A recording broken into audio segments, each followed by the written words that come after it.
It is Inspector Crane. All right, Fritz, I'll tell him myself. I'm sorry to bust in on your breakfast, Wolf, but I need a favor. I am not having breakfast. I had that in my room. I'm having a cup of hot chocolate. Would you care for some? No. Fritz, a cup of coffee for the inspector. Please sit down.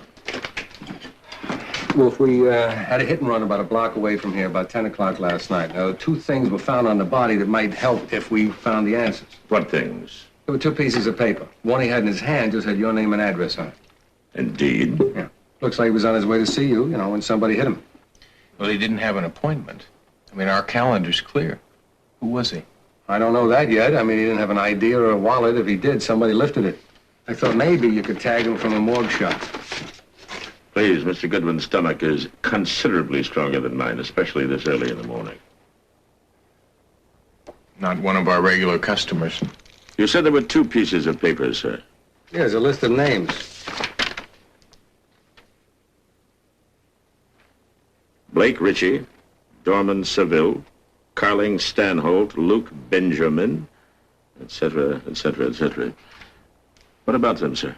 We checked every name on that list. Telephone directories, auto registrations, driver's license, military records, fingerprints on file with the FBI, even property tax rolls. We went through every borough in the city, and nobody on that list exists in the city. I was hoping you could tell me something. Sorry, Mr. Kramer, they mean nothing to me. Excuse me, Inspector. Yeah, what? There's an ME case 2 blocks away. The precinct would like you to cover it. All right, I'll be right there. No, keep the list, and, if you come up with anything, I'd appreciate a call. And thanks for the coffee. You're welcome, sir.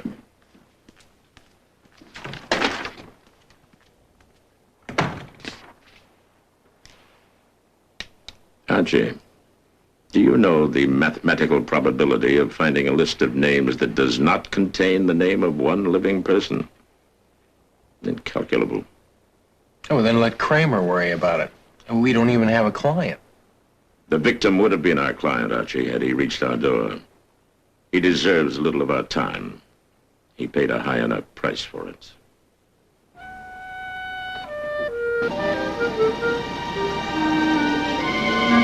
I don't believe it. Not Claire. My sister wouldn't have taken her own life.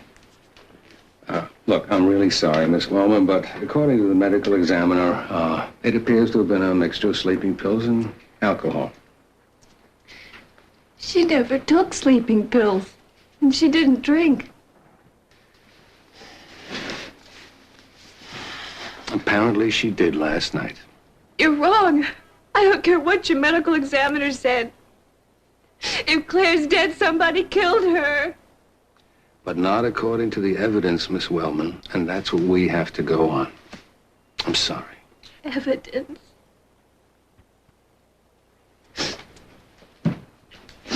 It's so easy, isn't it, Inspector? You find an empty bottle of pills, which I know she never took, and some liquor, which I know she never drank, and that's all you need. But what about the way she laughed? Or danced, or enjoyed life? Isn't that evidence, too?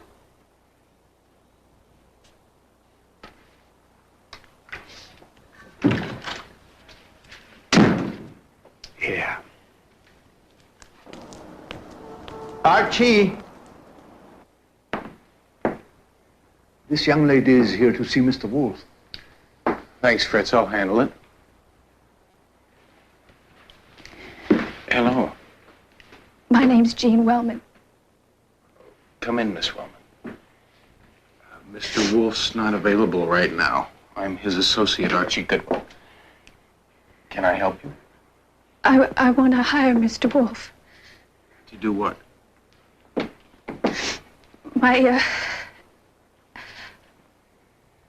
My sister, Claire, was found dead in her apartment this morning. The police insist she committed suicide. I'm sure she didn't. Why? Because I think she was murdered. And I think I know the name of the man who killed her. Blake Ritchie. Now, am I to understand, Miss Wellmann, that you actually know a person named Blake Ritchie? That you believe he's responsible for the death of your sister? Yes. Do you know where he is? No. And why do you believe he killed your sister? Claire was a reader for a publishing house, Wainwright Press. About a month ago, she read the manuscript of a novel written by Blake Ritchie and liked it. One of Wainwright's top editors turned it down, but Claire believed in it, and she worked on it with the author. I spoke to Claire the day before the police found her. She told me Blake Ritchie had phoned her, and that he was coming to her apartment that night to work with her on the novel. Have you told this to the police? They only believe the medical evidence. Will you help me, Mr. Wolfe? I must know how Claire died. I have very little money, but I'll pay you what I can. We shall worry about that later, Miss Wellmann, if at all. Our concern at the moment is finding the elusive Mr. Ritchie.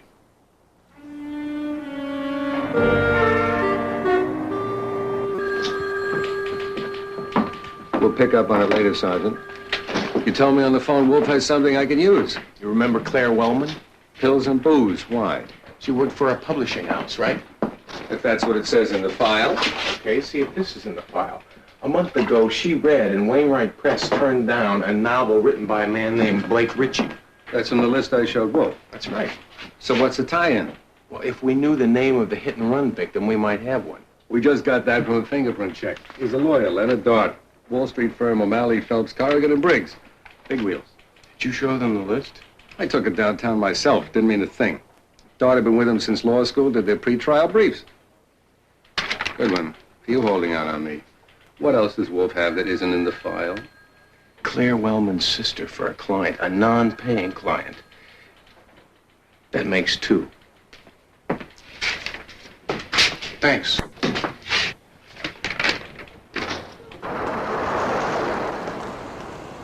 Jane, I want you to think carefully. And did you ever hear Claire mention a man named Leonard Dart? No, I don't think so. He was a lawyer. Now, it could be important. Try to remember. I'm sorry. Why do you ask? The night your sister died, a car ran down Mr. Dart in a crosswalk. When the police got there, they found two items on him. Wolfe's name and address in his hand, and a list of names tucked away inside his coat pocket. Now, one of the names on that list was Blake Ritchie. I don't understand. The police ran a full-scale check. Now, Blake Ritchie is the only name on that list that seems to be a real live human being. All we know is that Leonard Dart and your sister apparently knew the same man. And they're both dead.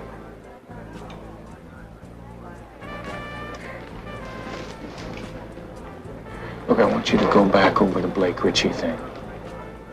Now, first of all, if your sister liked his manuscript so well and made a pitch for it, why was it turned down? Claire said it was the first thing he'd ever written. It needed revisions. She tell him that?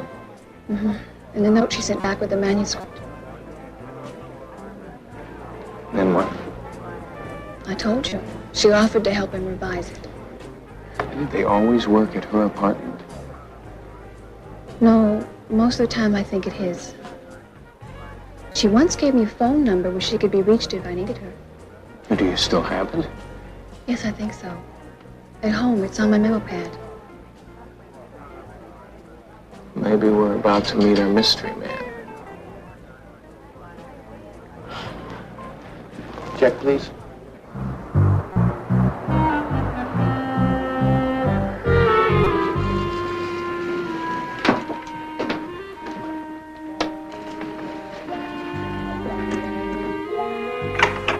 Is there a double lock on your door? No. Get out!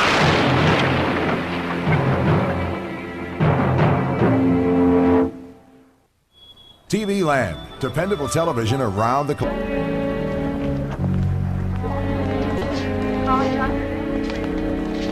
Arch? Hey, Saul. Is everything okay at the house? You had the whole shebang worried. Theodore, you came down from the plant room. Wolf thought you were a goner. Okay, have you seen the girl? Yeah, the doc is in with her now. Archie, have you got a dime? Calling Dr. Hunter. I promised Wolf I'd give him a medical report. Yeah, well, tell him he's stuck with me until the next time I quit, huh? Yeah. Doctor, how is Miss Wellmann? Are you the man that was with her? Yeah. She'll be fine. I've given her sedative, and she's pretty groggy. I'd wait till in the morning before seeing her. Thanks.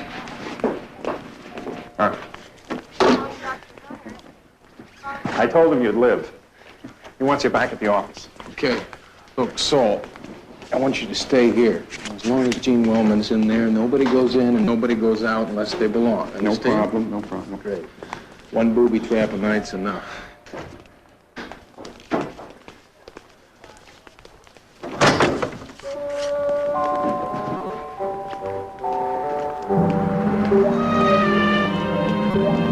Yes, it seems the more we learn about Blake Ritchie, the safer Miss Wellmann will be. You think he booby-trapped your door because of that number?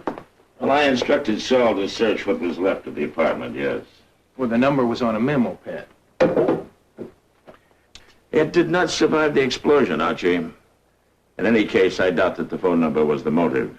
He had merely to break into Miss Wellmann's apartment and remove it if the phone number was his primary target. Obviously not. What he wished to remove, apparently, was Miss Wellmann herself. Why? Because she represents a danger to him. Knowledge, Archie. Knowledge is always dangerous, conscious or unconscious. You mean she knows something she doesn't know she knows? Precisely. I would suggest that when Miss Wellmann leaves the hospital, you persuade her for her own safety to move in here. The room next to yours would be safest, I believe. Anything to help solve the case. I can only tell you what I've told the police, Mr. Goodwin. We hardly ever read first novels or unsolicited manuscripts, but because Claire Wellmann recommended the Blake Ritchie submission so highly, I did glance at it. Was it as good as she said? I'm afraid not. I only read 10 pages. And rejected it? Mr. Goodwin, I've rejected a manuscript based on 10 sentences. Do you happen to remember the title? I believe it was called Put Not Your Trust. Would you forgive me? I have a very full day. Yes. Reading 10 sentences at a time can be tiring. Thanks anyway.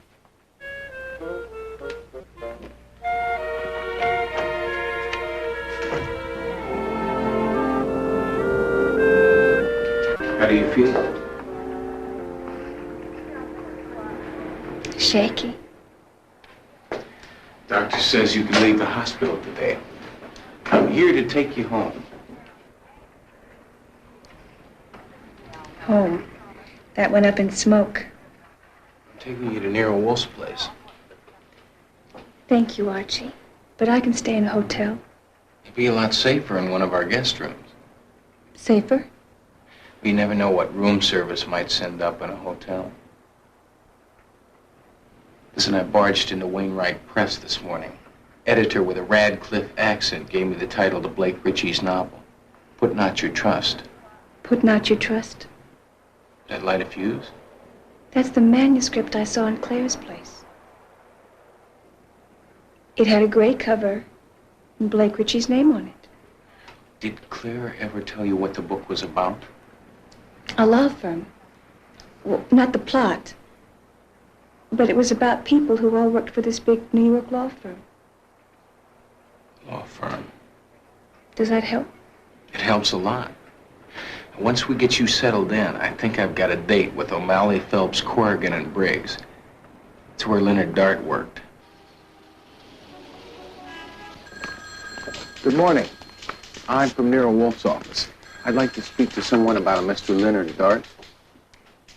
Mr. Dart is no longer with us. I know he isn't. It's the secretary that I'd like to see. That would be Elizabeth Marsh. Liz, this gentleman wants to talk to you about Mr. Dart. Are you another policeman? Well, not exactly, Miss Marsh. I'm a private detective. My name's Archie Goodwin. I'd rather not talk about Mr. Dart anymore. To anyone. Not even about his murder? Murder? Mr. Dart's death wasn't an accident, Miss Marsh. There's an empty office over here. Thank you.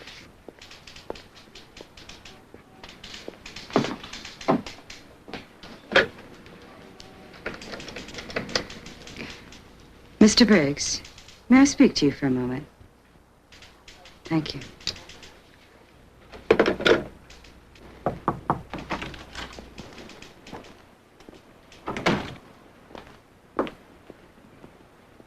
What is it? There's a Mr. Goodwin here. He's a private detective.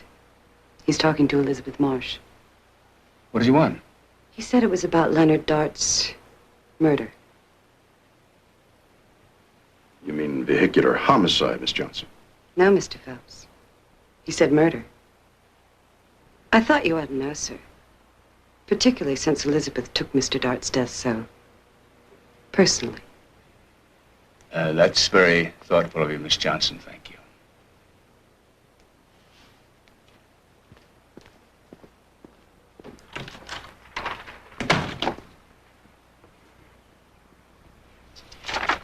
Please, Miss Marsh, think carefully. Was there anything worrying Mr. Dart? Anything you thought unusual? Yes, there was, now that you mention it. What? Well, for months he'd been working late. I mean, Leonard, Mr. Dart, was strictly a 9-to-5 person. It had to be something special to keep him after office hours.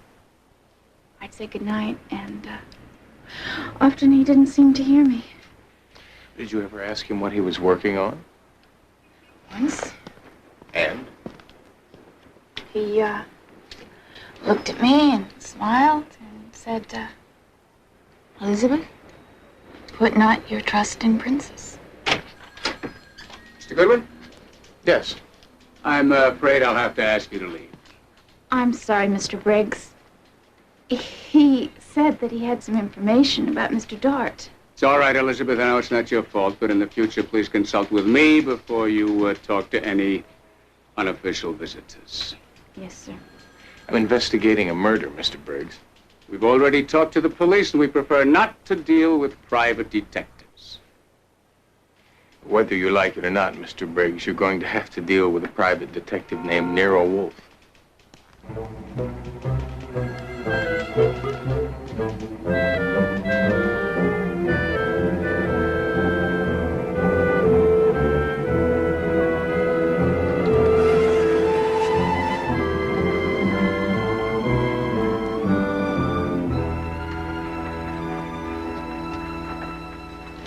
Mr. Goodwin? Yes. Briggs bounced you off the premises? I'll bounce back. That's the stuff. Never let a lawyer push you around. I'm Ryan O'Malley. That O'Malley? Retired. 6 months. What got Briggs so sore at you? Slight case of murder. Leonard Dart? Did you know him, Mr. O'Malley? Know him. I hired him. I think perhaps we should discuss the matter over lunch, don't you? Thanks. I hate to eat alone. And Nero Wolfe is convinced that Leonard's death was no accident? I'm convinced, too. Look, you questioned Liz Marsh. Why? You think the killer might be a member of our law firm? Well, someone killed him. I'm just running down stuff the cops might have missed. Look, Goodwin, I founded that firm. I was a damn good trial lawyer in my time before I hung up my spikes. I made O'Malley, Phelps, Corrigan, and Briggs what it is today. The best legal team on the street. I'm on the sidelines now, but I don't want to see that reputation tarnished. I can understand that. If Leonard was murdered, I want the matter investigated. If the killer is a member of my firm, I want him found, prosecuted, punished. But I want to know who he is. And I want to know it before the police do. Give Mr. Wolfe a call and see if he's interested. I'm willing to pay any reasonable fee. You just made my job a little easier. Thanks for lunch.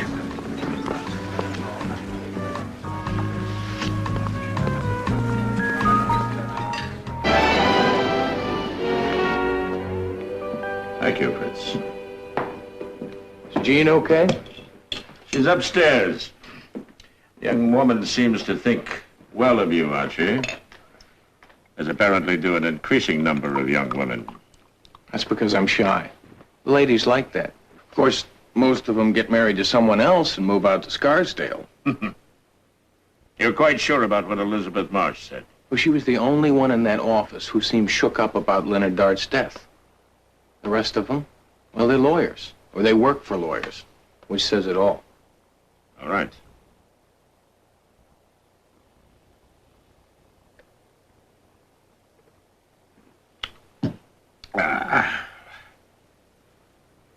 Now, let us review what we have.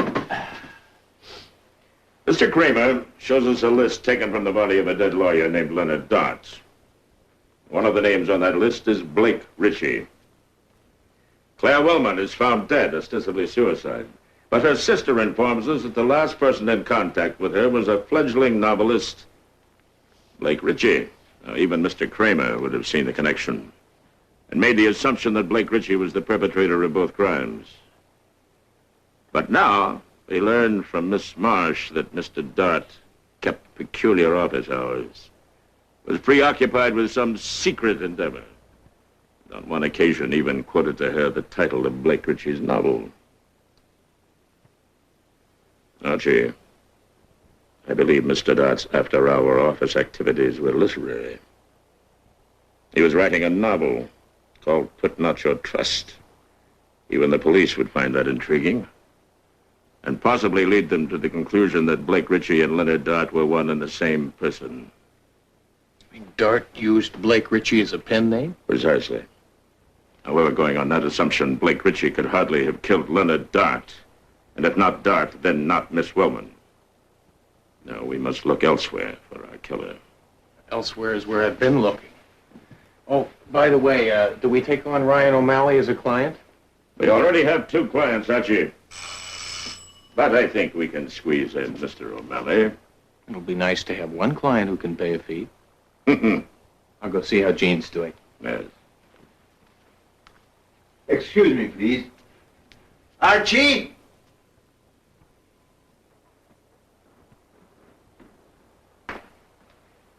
Thank you, Fritz. Yes. I'm Philip Corrigan. Of O'Malley, Phelps, Corrigan, and Briggs? That's right. What can I do for you, Mr. Corrigan? 2 things. You can let me in, and you can tell me what Ryan O'Malley said to you at lunch. Mr. Corrigan, what Mr. O'Malley said or did not say to my associate at lunch is privileged information. As a lawyer, you should know that.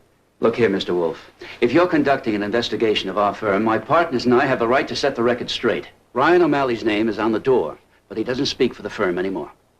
Fair enough. If you and your partners wish to discuss the matter more fully, you will come here to dinner. Dinner? All of us? Tomorrow, sir, promptly at 7. Come, Mr. Corrigan. You ring my doorbell. You demand an entrance. I extend an invitation, and now you hesitate. We'll be here. Satisfactory. Good day, sir.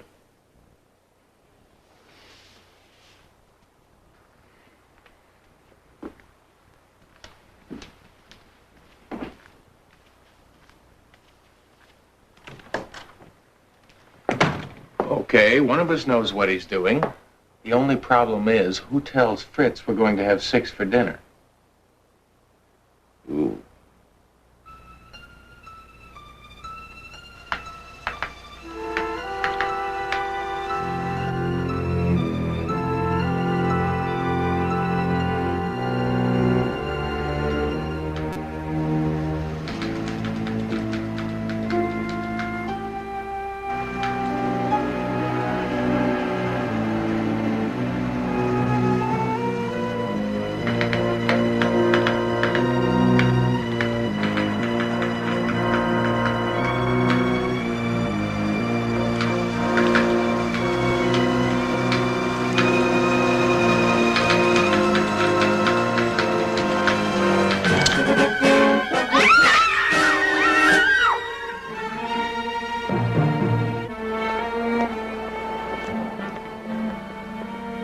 Excellent dinner, Mr. Wolfe. Thank you, Mr. Phelps.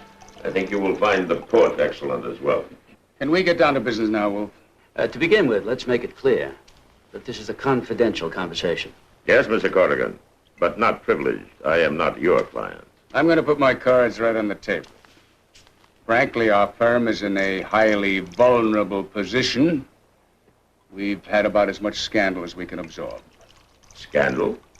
One of the estates represented by our firm has had $2 million embezzled from it. Damn it, George, that's not true.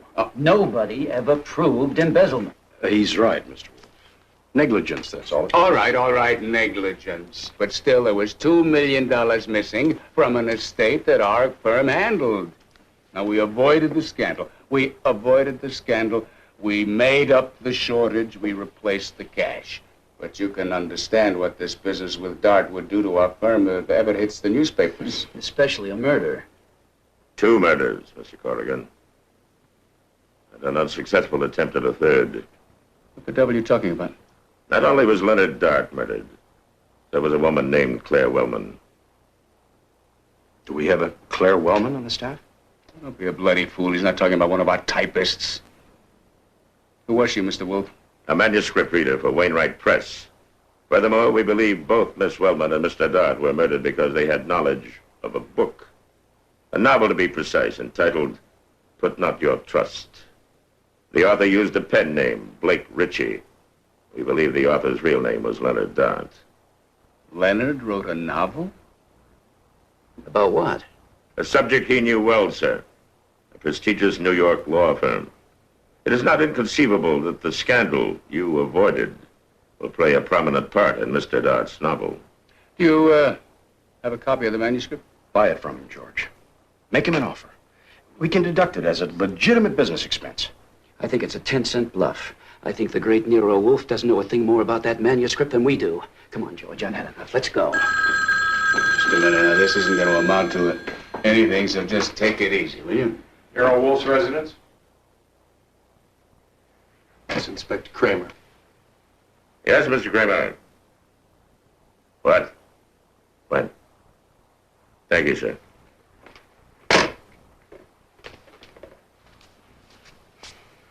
Three murders, gentlemen. We are now faced with 3 murders. The devil do you mean? Who's been killed? The police just found Elizabeth Marsh strangled in the computer room of your offices.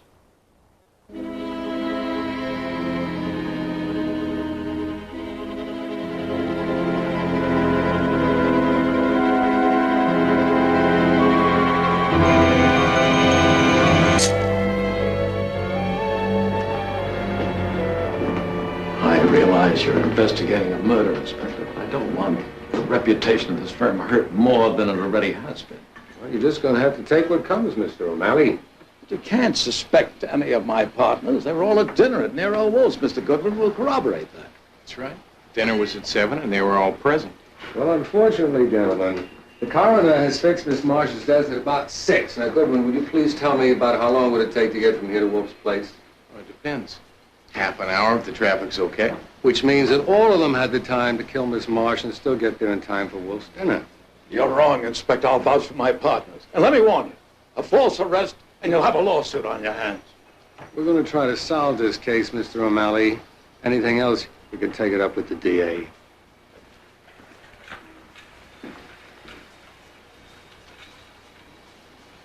It seems to me the problem is not who murdered Elizabeth Marsh, but why. No, Archie, the problem is where. Okay. I slept too late, and the last thing that functions in the morning is my head. All right. Miss Marsh was found by the police in the computer room. Is that correct? Correct. Now, is a man cunning enough to run down Leonard Dart, adroit enough to arrange Miss Wellmann's suicide? Is such a man clumsy enough to seize a girl in his own business office and strangle her? It was after office hours. Anyone might have wandered in, Archie. A janitor, a security guard? No. Now, whoever killed Elizabeth Marsh had to seize the first opportunity that offered itself, no matter what the risk. I still can't figure out what she was doing in the computer room. Yesterday was Friday. You'd think she'd have been anxious to get away for the weekend. All the other help beat it the minute the clock struck 5. Exactly. But Miss Marsh stayed. Why? Well, until we learn the answer, we must keep searching for the manuscript, Archie. What are the first drafts, the revised chapters, huh? The discarded pages of Put Not Your Trust. Gone. Dart's apartment was clean. So was his desk at the office. Probably shredded or burned, I'd say. Now, the killer probably got the only copy when he killed Claire Wellmann. Precisely. And the answer we are looking for is in that book. And I would suggest that the secret of its location, if the book exists, still lies somewhere in Jean Wellmann's memory. Jean, I want you to think about Claire as though she were alive and in this room talking to you. Nero Wolfe thinks that the answer is in your memory. That's the only chance we've got left. We go through with it.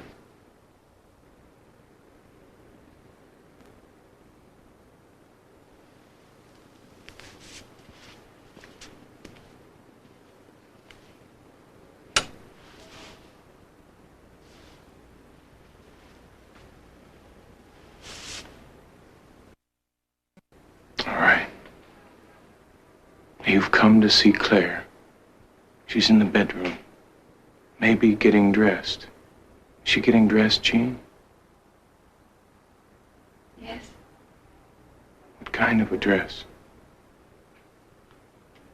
A red dress? You're alone in the living room, waiting for her. You're going out to dinner. You look over at the desk. There's something on the desk you've never seen before. A manuscript in a gray cover. You remember? You walk over to the desk.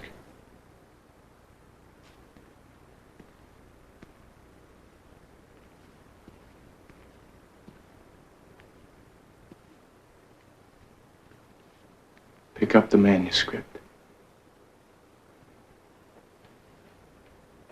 I read the title. What is it? Put Not Your Trust. And the author's name? Blake Ritchie. You flip it open. Start to read at random. Then what?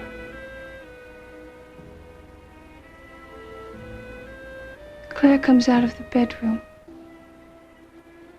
She's wearing the red dress. She says, What did she say, Jean? She said, "Be careful, Jean. That's the only copy." What did you say? I said, "Didn't he make others?"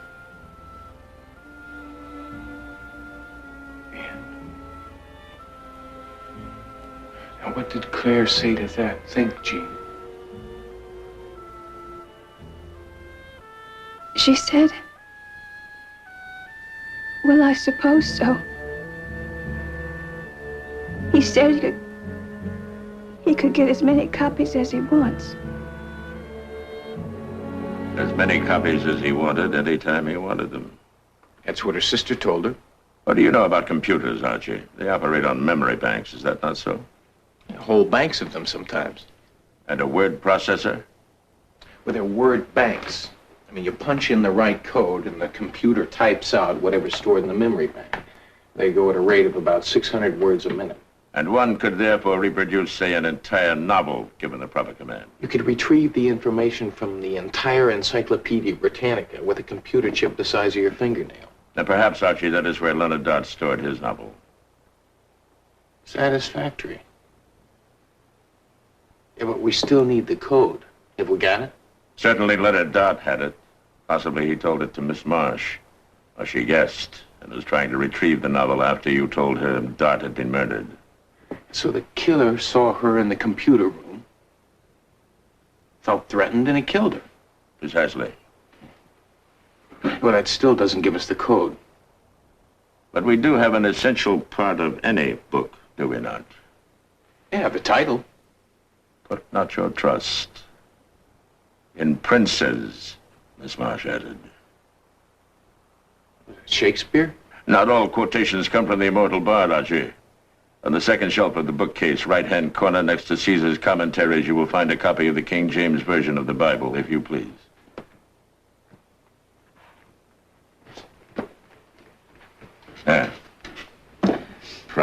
Proverbs, Psalms. Here we are. Put not your trust in princes, nor in the Son of Man, in whom there is no help. Where does that leave us? For the answer, I believe.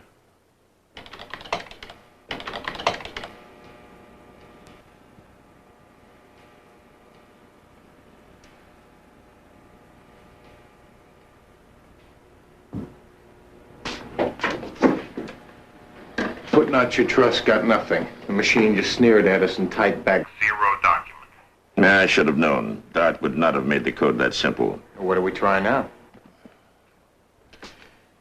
The title is from the 146th Psalm. Try 146P, Archie. Try 146P.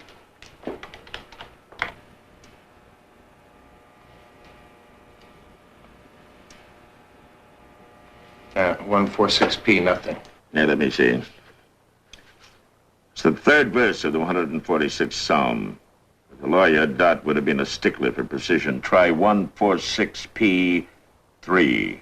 You try 146P again and stick a 3 on the end. 3? That's what he said.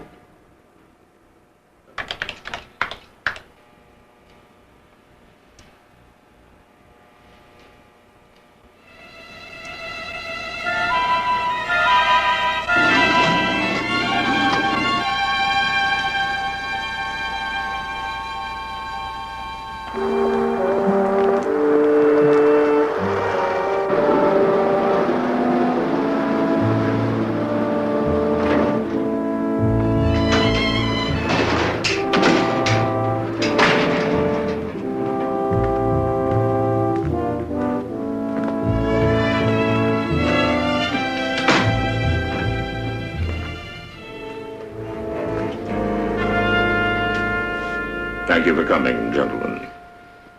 Since you have been touched by a series of tragedies in the past month, I thought it only fair that all of you should be permitted to hear what I have to say. First of all, the death of Claire Wellmann. An apparent suicide, but in fact a cruel, deliberate murder. All murders are, aren't they? Not all, Mr. Briggs. Killers vary. Ours was a man of overwhelming vanity. An embezzler first, a murderer later. I told you there's nothing to prove embezzlement. There is something, Mr. Corrigan. It was the motive for all the crimes that followed. When our killer learned that Leonard Dart had stumbled upon the proof of his guilt, he became alarmed. But what appalled him was the consequent discovery that Dart had detailed his theft of the $2 million in a novel. It was imperative, therefore, that he get his hands on Mr. Dart's manuscript. He presumed there would be only one copy. He broke into Mr. Dart's apartment, searched for it, and destroyed the one manuscript he'd found. It was that burglary that drove Mr. Dart to attempt to see me. He was, as you know, killed on his way to my house. And what about the list of names? Invented by Mr. Dart for the characters in his book to protect himself against libel, sir. He was, after all, a lawyer first. I'd like to see that manuscript. That might be fatal, Mr. Corrigan. Claire Wellmann read it. It killed her. Miss Marsh tried to find it. It killed her, too. Thank you, Archie. Here, gentlemen, we have a copy of the first and last novel by Blake Ritchie. It is the product of an electronic marvel housed in a rear office at O'Malley, Phelps, Briggs, and Corrigan. Put not your trust, eh? An apt title. Mr. Dart was correct about the princess who ran the law firm for which he worked. Shall I read it aloud, gentlemen? It will tell us conclusively who our embezzler is and our murderer. Don't you agree, Mr. O'Malley? I wouldn't read it aloud, Wolfe. It's a lousy book anyway. How do you know that, Ryan? Because except for the author himself and Miss Claire Wellmann, both of them dead, Mr. O'Malley is the only person who has read the book. When did you know? I suspected, Mr. O'Malley, the day you hired us. Ryan! So sit down, George. You're not in court. This is one felony we can't cover up. Not even for the sake of the good old firm.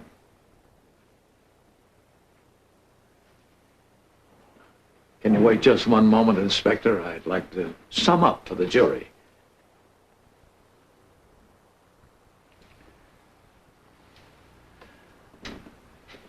Gentlemen, I was a man of extraordinary talent, and not without ambition.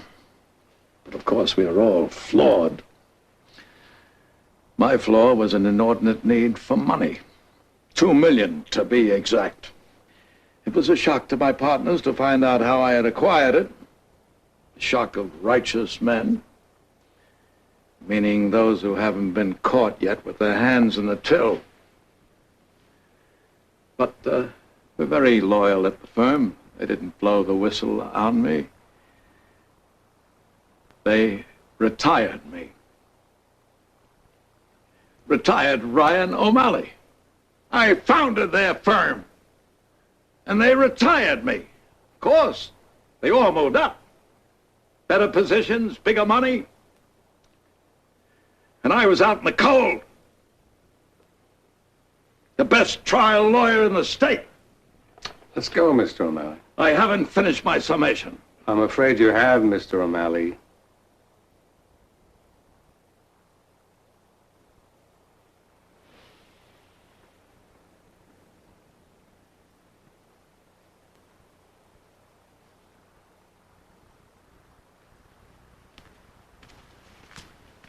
The three of you conspired to condone a crime by covering it up. I believe the next time you see the inside of a courtroom, it will be from the defendant's table. It is well known that I leave my house to venture outside with great reluctance. For your trial, I shall be happy to make an exception. Goodbye, gentlemen.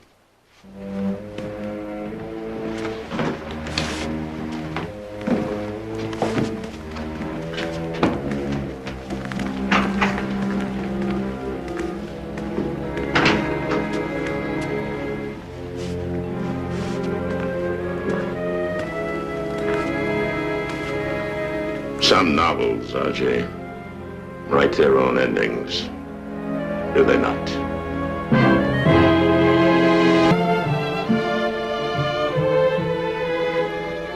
Careful, Theodore. Don't even breathe.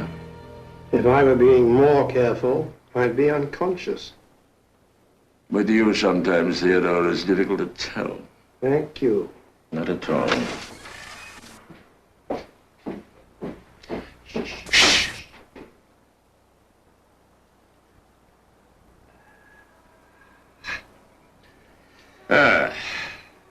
Yes, Archie.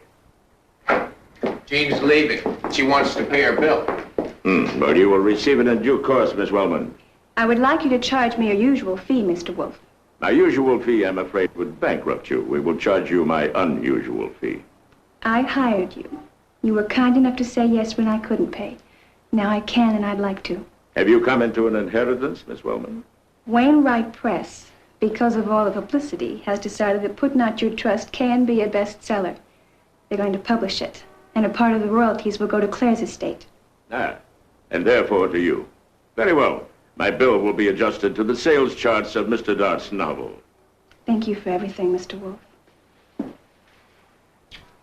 For Claire, too. I am glad I could help. Goodbye. Goodbye.